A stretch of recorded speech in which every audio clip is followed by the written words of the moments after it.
you wanna be in this place. Too close to the sun, don't seem to care.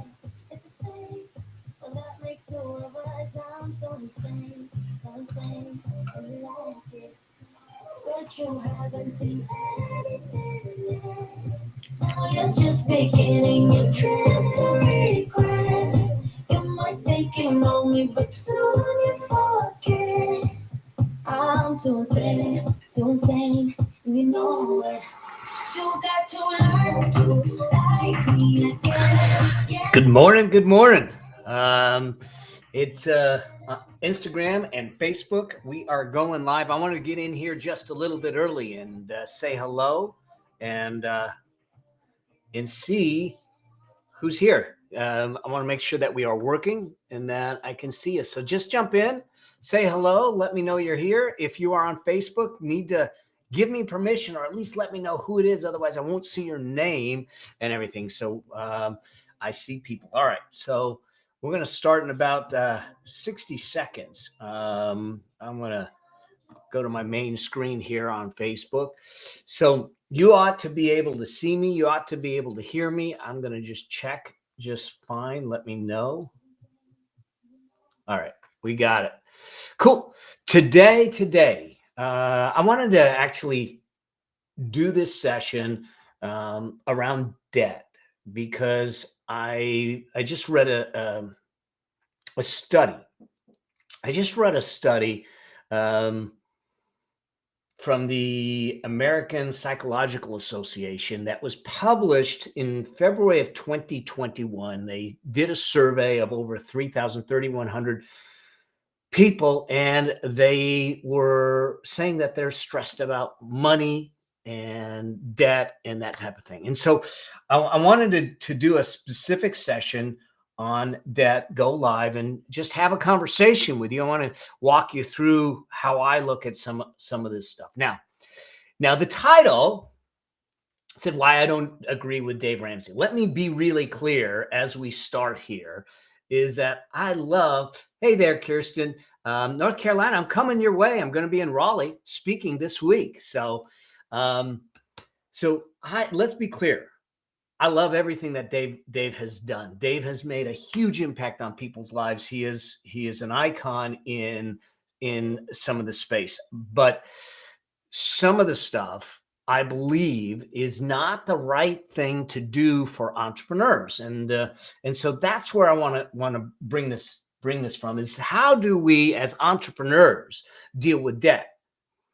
And debt can be something that chokes us out. Debt can be the ball and chain that keeps us from growing. Debt can be the fuel that allows us to fly and all of that.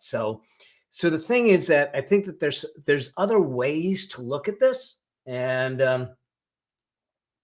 so I wanted to have a conversation around it. Now, those of you that are on Instagram, you won't be able to see necessarily my slides. Those of you on Facebook and YouTube and LinkedIn, you'll be able to see my slides, but I'll describe it and we'll walk through this as best we can. I want to go through this, and I'm just so fully transparent. We may do a second session tomorrow, same time, 9 a.m. To talk about this because I actually have another speaking thing, a presentation that I got to do right after this and everything. But I just love working with you. With you folks and my community and helping my community and seeing you guys shine, seeing you guys soar. And so I wanted to jump in here. So let's just kind of walk through this idea of debt and how I see it and why this is such an important element to consider when we first come into this game. And that's the thing that I think we really need to play from. So the first thing is this: why does debt even matter? Why do we even need to pay attention to debt? Well, here's the thing. The marketers have figured this thing out. The marketers have figured out that if they can get you or me to play the payment game, this is not a credit card, but this is a driver's license. But if they gave you a credit card, the reason they gave you a credit card is to give you credit, maybe. But here's the more important thing. The reason they actually gave you the credit card is to remove the friction from your buying decision. And so they can get you to play the payment game. Okay, say that 10 times fast. And so one of the challenges is that when you play the payment game, you in your mind say, I can make that payment, and these payments will stack up on each other to a point where you can't actually make the payments. If you've gone the old-fashioned route of trying to buy a car and you walk on the car lot, one of the first questions they ask you is, well, what kind of payment are you looking for? See, if they can squeeze you into a payment, then the total number isn't as big of a deal. So that's one of the issues, is to realize that you don't want to play the payment game. The other thing that happens is we tend to think that, oh, it's just payments and I'll take care of it over time. It'll get paid off over time. The challenge is that we don't look at all the payments and the expense of all the payments and the interest and all the things that are going along with it. So we need to understand where we are in that process. And the third is that debt can truly strangle you. Now, I am not one of those people that says all debt is the devil. This is another place where I kind of depart from some of the conventional thinking. I think that there is productive debt, and I think that there's destructive debt. And but one thing's for certain, all debt stresses you and costs you. Okay. So I'm not saying not to be in debt. I actually have a bit of debt on the house. I don't have consumer debt, that type of thing. But growing up and building things, I went into debt. Now, sometimes I did it stupid. Sometimes I got in trouble. Sometimes I did the things that brought these lessons to the surface. But today I don't do it that way, and my clients don't do it that way. So we need to be able to understand that debt can strangle us if we're not careful. And when we go into too much debt, your future, your family's future, your legacy, your children, your grandchildren, your future is being eaten up by interest. And so we want to be able to avoid that from happening. And so when we start to understand that payments never justify the buy, okay? In other words, if I can't afford it, I can't afford it. And so we don't use the payments, the mathematics of payments, to say, oh, I can buy it now. And I know that's hard for some people to consider, but if we can't afford to pay for it today, then potentially we're robbing our future to get something that we may not be able to afford to do. Now, I get this, and I'm not saying not to buy things. I'm just saying to be intentional, be aware, and be conscious. Everyone that is, if you followed me for any length of time, that's kind of my focus. Is I want everyone to be aware, conscious, and intentional with their decisions as we move forward. The other thing is that you can buy things at the speed of cash. Now, the reason I say this is that when you start to look at, just do it for a week. Just do it for a week. I do this every once in a while. And you start to buy things, and you got to count out the greenbacks. You got to count out the dollars. You got to count out the pounds or whatever it is in your currency. You tend to reconsider the purchase. Do I really need the purchase? Because the pain of buying, remember the friction in the buying decision is there. I remember, so I was seeing a nutritionist and everything with my cancer treatments, everything. I was seeing a nutritionist, and one of the things that they had me do was log my food. And no different with paying with cash when you log your food. So I'm looking at the menu, or I'm looking at something, I'm going, do I want to eat it? Because if I eat it, I got to write it down. And if I write it down, they're going to know about it. So it changed the way I did things by understanding that. And so here's an invitation for you for a week.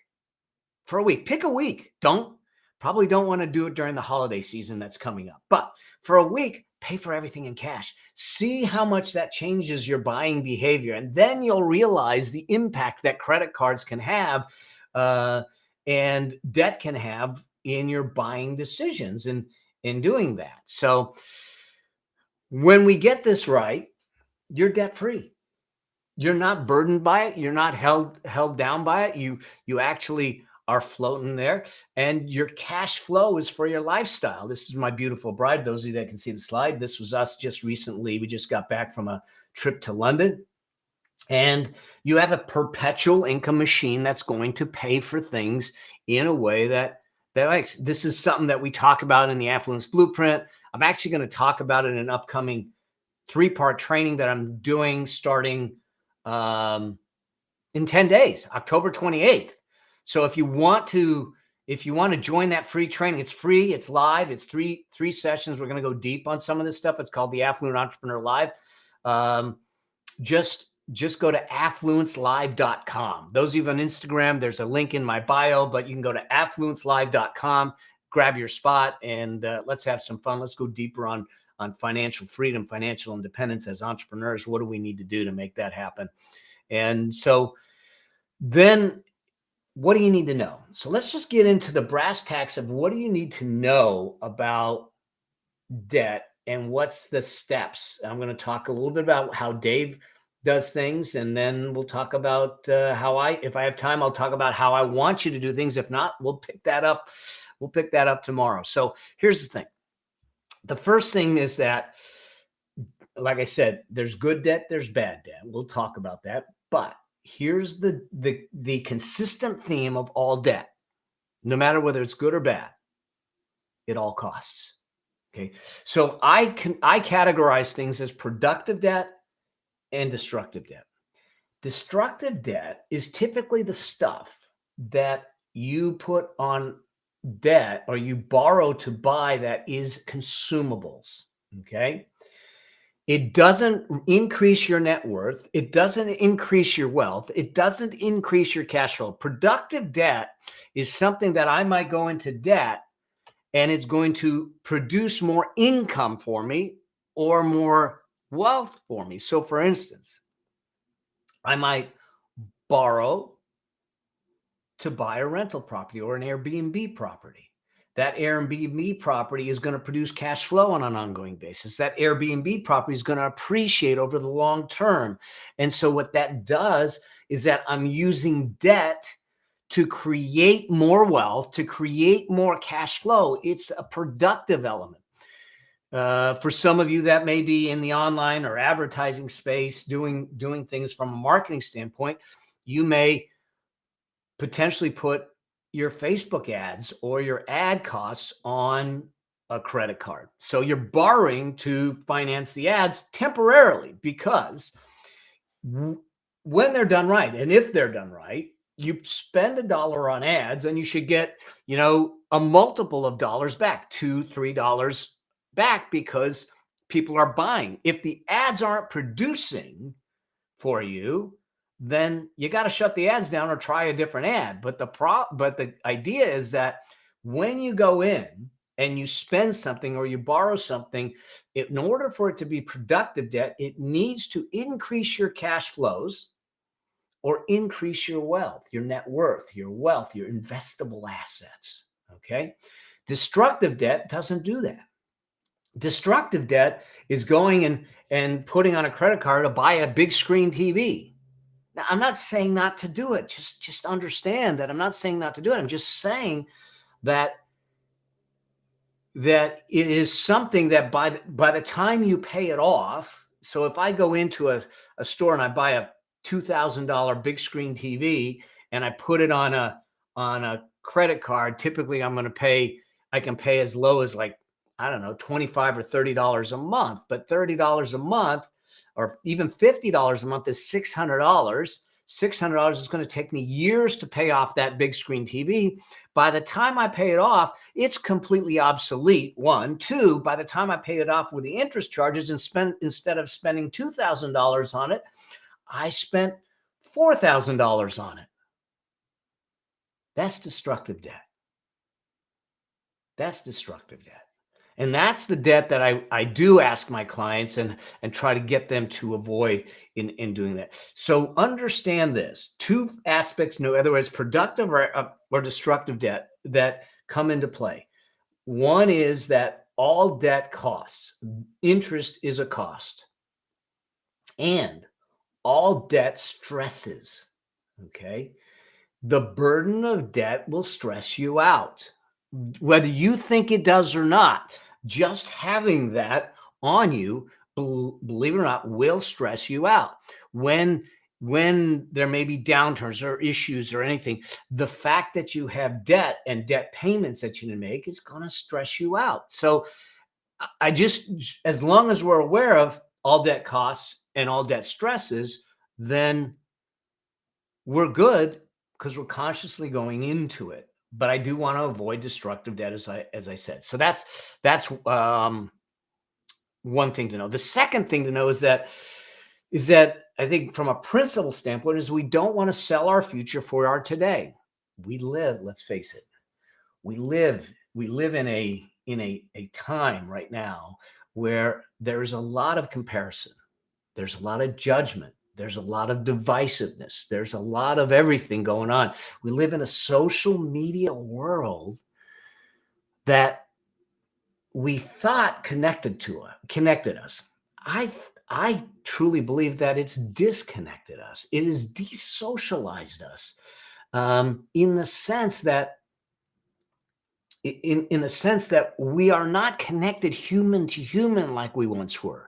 And I know that there's this hunger to come back to that perspective. But here's the thing, is that too often we make a buying decision based on what we see on social media. Come on, I know. I'm guilty of it. I'm one of those people that on Instagram, an ad comes up and go, that looks cool. Click. And I buy something and it comes in. I go, what did I just do? So I'm not exempt from it. How many of you have done that? I'm sure that all of you have at least done that once. But the other side of it is, if we're comparing ourselves to the people we see on social media, if we're comparing ourselves to the neighbors and the neighbor's got a new car, if we're comparing ourselves to all of that and saying, oh, that's the way I want to live, then I'm going to invite you to start to examine, are you living someone else's life? Is this truly your life, or is it being defined by everything, all the external factors that are out there? And the tendency at that point is to overbuy. The tendency is, it's like peer pressure, is that we decide, oh, I'm going to go get a car because I want to look wealthy instead of be wealthy. See, wealth is a quiet pursuit for most. It's not parading Lambos and jets and things like that. I know there's plenty of people that do that, and bless them, let them do that. Okay. I just don't buy into it. And I often wonder how much of that is the facade versus the reality. And so I look at it from that perspective. So we don't sell our future to have it today. So we look good today in people's eyes. I want you to feel good today in your heart. I want you to feel good today in your soul, to know that you're taken care of and you're making smart financial decisions for your future, for your children's future, for your significant other's future, for your legacy. That's how we start to build legacy wealth and do these things in a different way. Then the other thing to understand is this: a payment focus, when you're focused on payments only, leads to screw it spending. Okay. Yeah, I said it, screw it spending. So here's the thing, is that, and I at confession, I have been guilty. Most of the things that I teach and talk about is because I did it. I screwed it up. I made the mistakes. Screw it spending is, you're going, screw it, it's only $100 a month. Do you know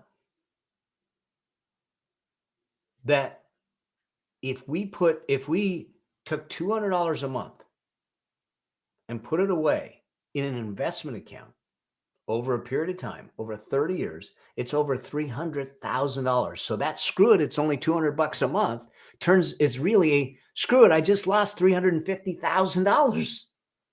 Okay. That's what I mean by payment focus leads to screw it spending. And that what we've done is we've stolen from our future to get to it. And that leads to a number 4 is if you're in debt. So let's face it, many people are in debt. There's the credit card debt has gone up in recent years for a lot of reasons. And if you're in debt and you're saying, I want to get out, we can't dig out of a hole by going down and digging at the bottom. We got to climb out of the hole. We need to be able to find a way to get out. So one of the first things is that if we are living on credit cards, if we're living on debt, we need to stop it. I don't know if that's easy for me to say sitting here. That may be a hard decision. But one of the things that I'm going to ask you to do is to spend some time looking at your wants and needs and how much of the wants are being put on those credit cards and running you into debt versus the needs. I get the desires, but if it's something that's putting you further and further in the hole, let's stop it for a while. Let's settle some things out and let's move things forward before it gets too bad. All right. And then we'll talk about how do we get out of debt. All right. So that then leads me to this. How do you get out of debt? So I'm going to talk about Dave Ramsey's method because I think it works for some people. It's worked for a lot of people. So let's not belittle it, but I want you to then understand why affluent entrepreneurs ought to look at a different way to do it and how I look at taking debt into consideration. So let's look at how Dave Ramsey's done. Now, Dave Ramsey has his baby steps, and taking care of consumer debt is his baby step number 2. Okay, and baby step number 2, he wants you to completely extinguish debt. And so here's how it works.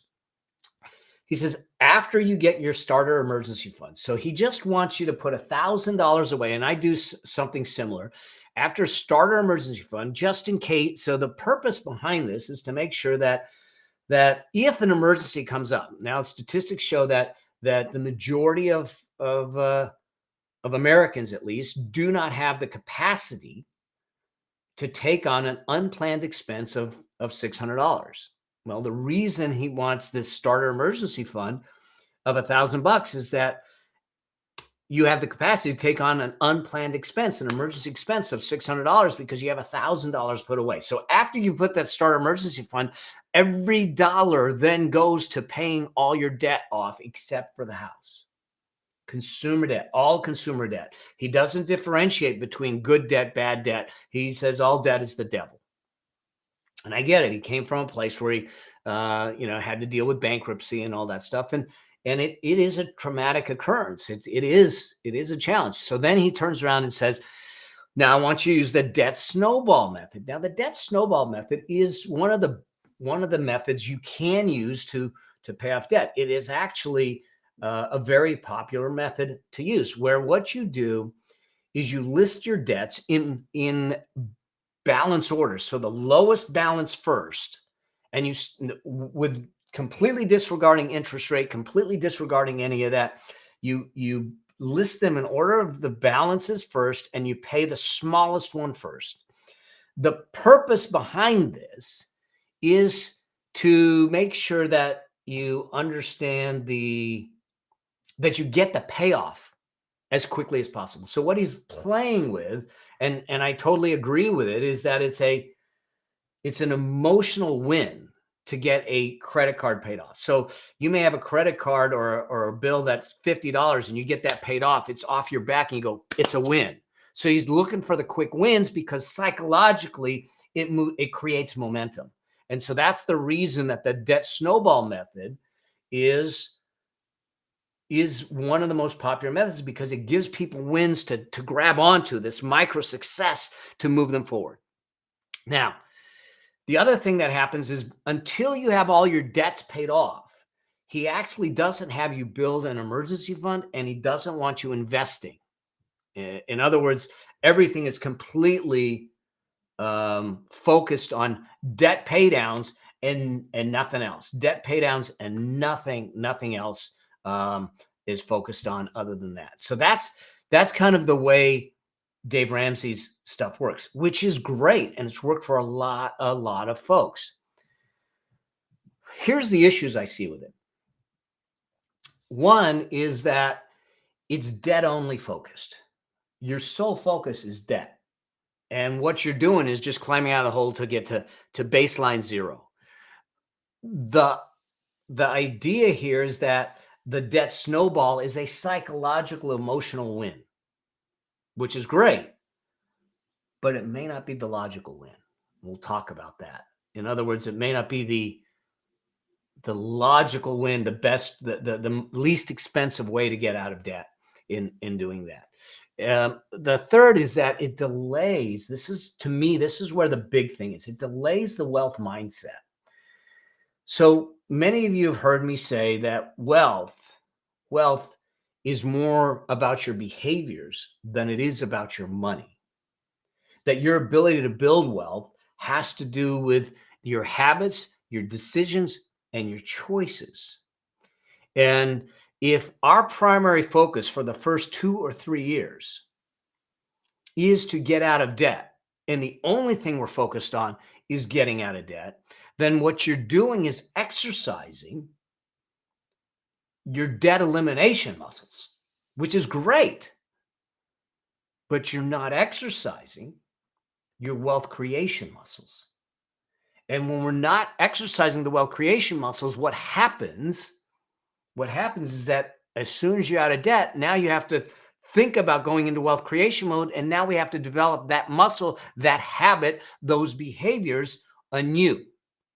And so this is one of the biggest things where I start to depart with it for entrepreneurs. And the reason for it is this: wage earners, traditionally, the only way they could make more money if they were an employee was to go and ask for a raise. Now, we do live in a gig economy, a sideline economy, a side hustle economy. So now wage earners are creating additional income streams, so it makes a little bit of a difference. But by and large, the focus of some of his work is been with wage earners, and the only way you increase your income is to ask for a raise, if you will. And so their focus was on expense modification, debt elimination, and to shrink the way we live, and only deal with the expense side of the equation. Whereas entrepreneurs, on the other hand, they have the ability to affect both sides of the equation, to manage the expenses that they're dealing with, and to increase the income, to put more promotions out, more campaigns out, to make more money by running the income stream. So they can affect the income and the expenses at a much greater level. And so that's where my thinking starts to go, is that how do we do that in a way that starts to drive things better? And so here's how I differ, and I have some time, so I'm going to walk through mine. Instead of doing this in a 2-part session, I'm going to walk through the way I do it with my clients in the Affluence Blueprint, the people that I mentor and everything. And as entrepreneurs, I want us to look at this as the better way to get you out of debt because of how it works. So here's the deal. We have something like the baby steps, but it's called the wealth priority ladder. And it's built in phases that are primarily focused on how entrepreneurs can build wealth, create wealth, and to create financial independence and financial freedom. That's really what we're driving towards. Here's the deal, is that so often we get into business thinking that the business is there to give us freedom, just to find out that we're on a treadmill. And that treadmill has got us trapped. And it's not, because here's the idea is the business is a machine. And that machine isn't made to give you freedom. It's actually made to give you cash flow and have an impact on your clients. and on society.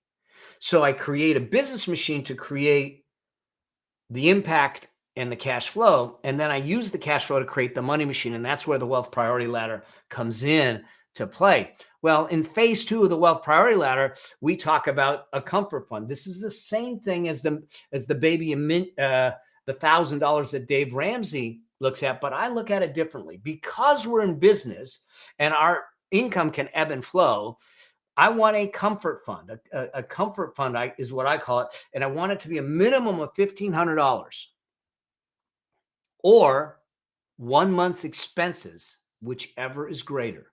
So if my 1 month's expenses is $2,500, I want $2,500 in that comfort fund. I want to give you 30 days to operate without the stress of things if things start to have a problem. So now, once we go to the comfort fund, we have that in place. Now we turn around and look at our peace of mind fund, what Dave calls the emergency fund. I look at it as a peace of mind fund.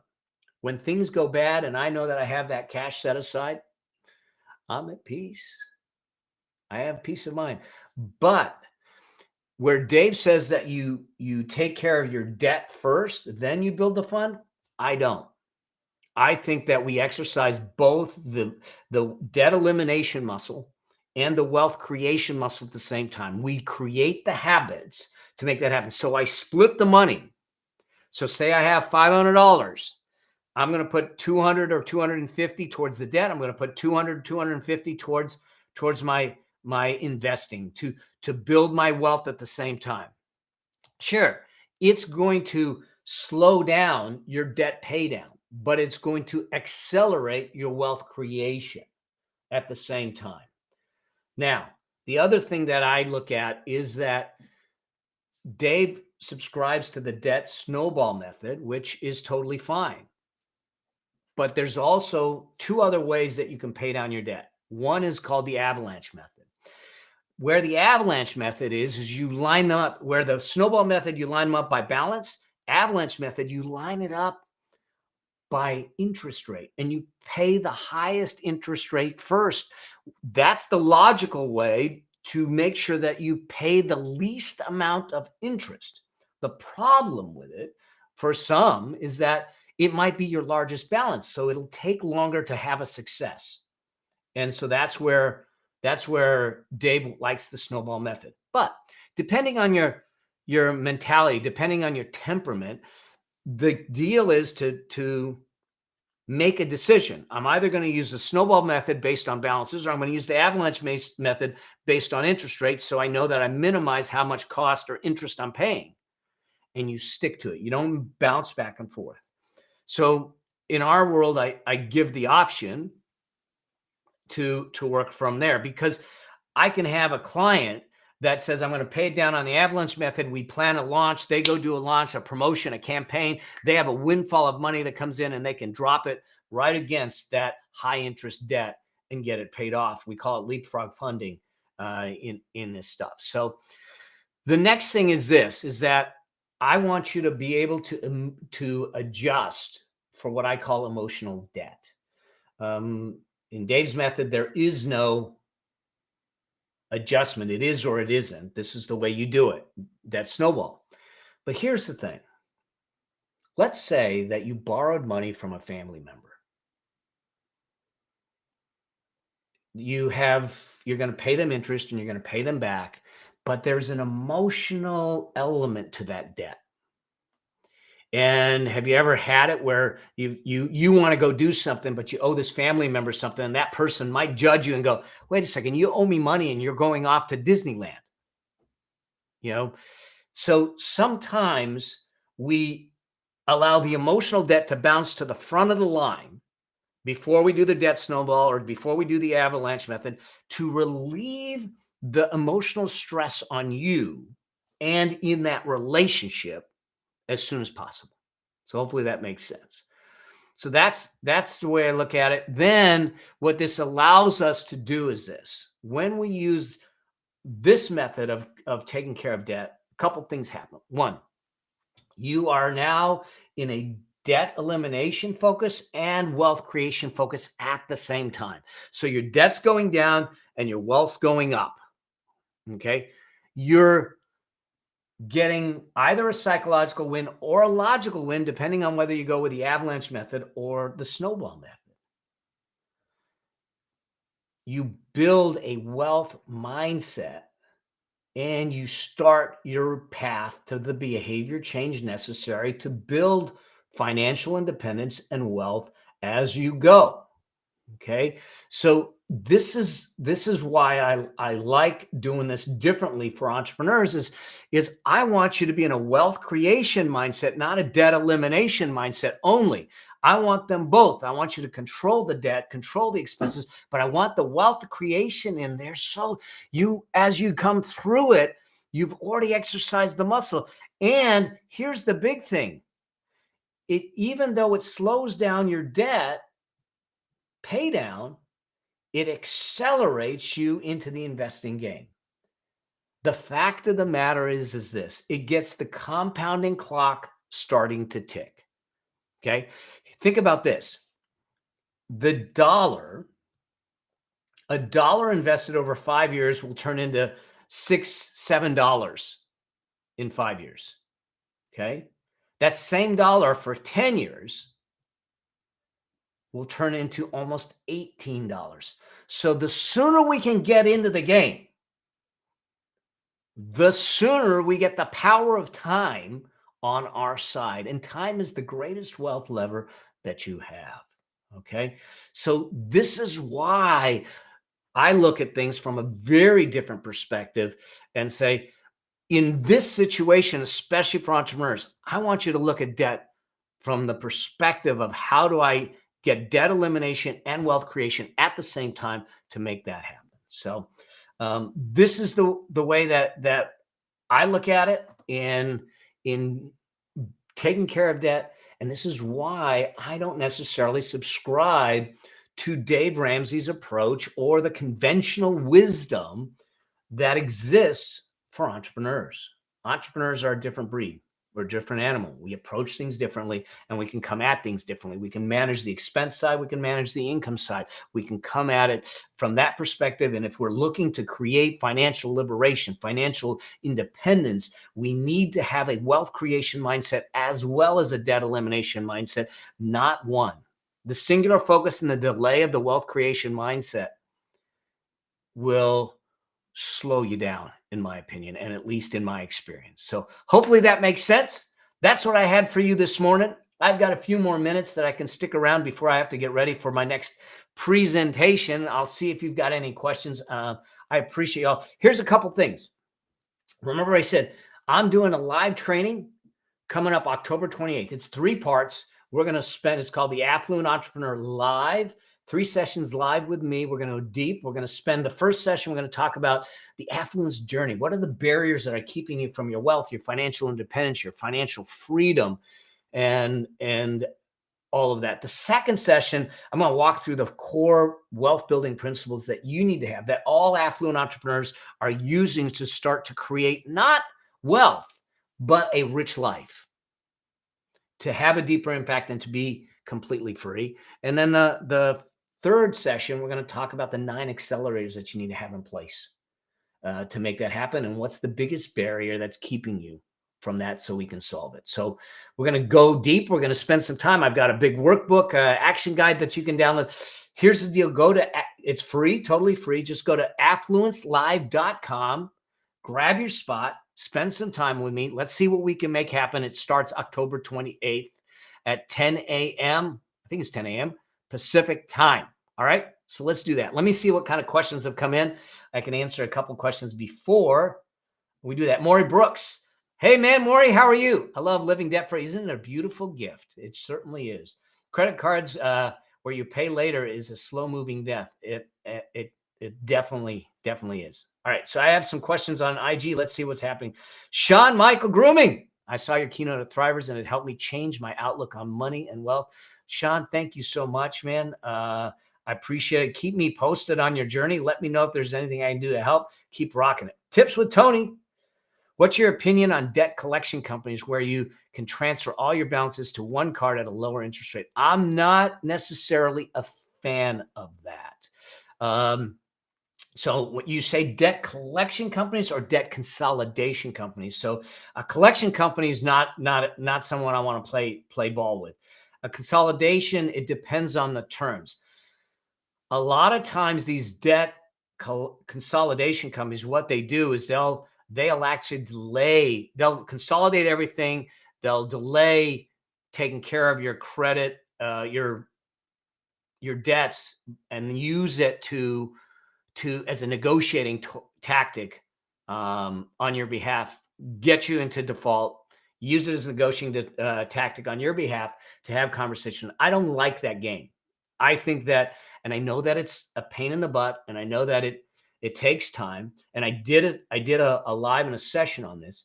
I think you get on the phone yourself. You negotiate your credit cards. I had one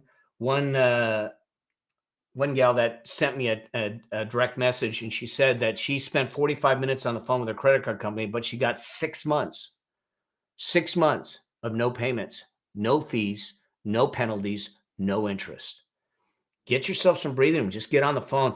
Go back to and look for that live, and let's see what you can do on your own before you start giving it off to someone else. It seems really easy to give it off to someone else, but they don't care about your credit.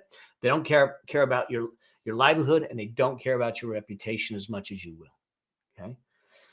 Alan Abbey says, is there any debt called a healthy debt? As, for example, I'll take a loan to build a house and you pay monthly to the bank. Yeah, this is the difference between destructive debt. I talked about this earlier in the session, destructive debt and constructive debt. Constructive debt, productive debt is debt that increases your cash flows, increases your net worth, increases your wealth. Destructive debt is something that does the opposite. It erodes your wealth. It's for consumables. It's stuff that you don't continue to have. Okay. So it is possible to do that. Here's the thing. If we take on too much debt, then we put ourselves in a precarious position. Whether we like it or not, we're in a weird kind of time economically in our world right now. There's the threat of ongoing inflation, which makes it harder to afford the things that you want. I don't know about you. In California, gas prices are at $5 now. So things are increasing tremendously. And so the same dollar isn't going to buy as much. So we're in a precarious position economically. We've got the longest run bull market of our time that may have a correction at some point in time. And we have supply issues. We've got labor issues. People aren't going back to work. So there's a lot of things that could happen. So what I don't want you to do is take the debt right up to your threshold, right up to the edge. And so if there's a downturn or a problem, you now are teetering. This is one of the reasons that in the Wealth Priority Ladder and the Affluence Blueprint, and some of the things we do is we build a peace of mind fund to give you the access and the ability to sustain yourself. When I got diagnosed with a cancer, I literally shut my business down for 2 years. 2 years. But it didn't change my lifestyle because I had things in place to take care of me. I had a cash flow machine, a money machine, like we talk about, that allowed me to flip the switch and take cash out without draining my assets. My net worth actually went up when I stopped working. Maybe not as fast, but I didn't erode it. And that's the thing so yes, you can do that. Cool. All right. Any other questions? Anything coming up? So do me a favor. Go to affluencelive.com, register. Let's spend 3 deep dive sessions together. You'll get access to the action guide. Let me grab it. That looks like this. I got all kinds of frameworks and stuff that we're going to go through over our 3 days together. And let's make it happen. Anyone that's got questions or anything coming up, anyone that has questions or anything coming up, just DM me, send me your questions. We'll bring them on the Affluent Entrepreneur Show. I'll bring them on a live. We'll do the things that we can do to try and support you and help you. All right. You guys keep rocking. You guys have an incredible, incredible Monday. I'm going to be on the road. Like I said, I'm going to Raleigh to speak at an event on this stuff and everything. But I'm here for you, and we'll continue to see what we can do to serve. So drop your comments in, drop your questions, share this out. Make sure you get registered for the Affluent Entrepreneur Live, and let's have some fun together. All right. You guys have an incredible, incredible day. I gotta get ready for another presentation. Cheers.